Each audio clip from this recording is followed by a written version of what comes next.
He was a Southern gentleman from the planter aristocracy with a rich background in politics.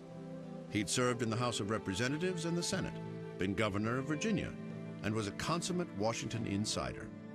He believed in states' rights and felt strongly, like Thomas Jefferson, that too much power had been vested in the federal government. And yet, also like Jefferson, he expanded that power once he became president. Number 10, John Tyler, Whig, 1841 to 1845, 51 years old, from Virginia. One of the things that John Tyler's never really given enough credit for, I think, is the way he assumes all of the powers of the office upon Harrison's death.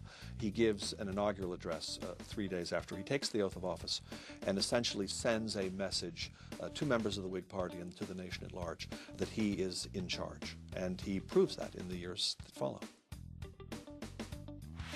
He was a thin man, delicate, blue eyes.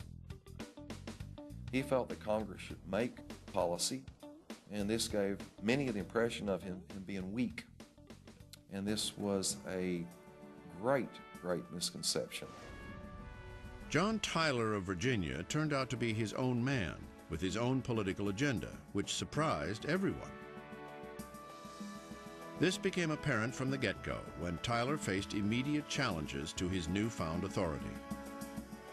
He was derisively called His Accidency or His Ascendancy. Many believed he was just an acting president until a new election could be called.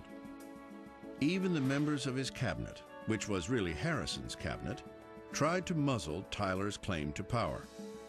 In their first meeting, Secretary of State Daniel Webster told Tyler how the cabinet would make all executive decisions by consensus. To that, Tyler responded by asking for their cooperation or their resignations. For the Whigs, this was devastating. Harrison had promised to push Whig bills through Congress, including a new charter for the Bank of the United States. But Tyler didn't share the Whig view. What happens is really unprecedented, and I don't think it's ever happened since. The Whigs passed 2 laws authorizing a new national bank, and both of them were vetoed by President Tyler. After the second of these vetoes, the Whigs held a meeting at which they expelled President Tyler from their party, and from then on, Tyler was a man without a party. Politically isolated in the White House, Tyler pressed the business of the nation, while imposing his will and skill as president. One of the things that Tyler's not really given credit for is his foreign policy achievements. You have the Webster-Ashburton Treaty, which is really a historic treaty between the United States and Great Britain.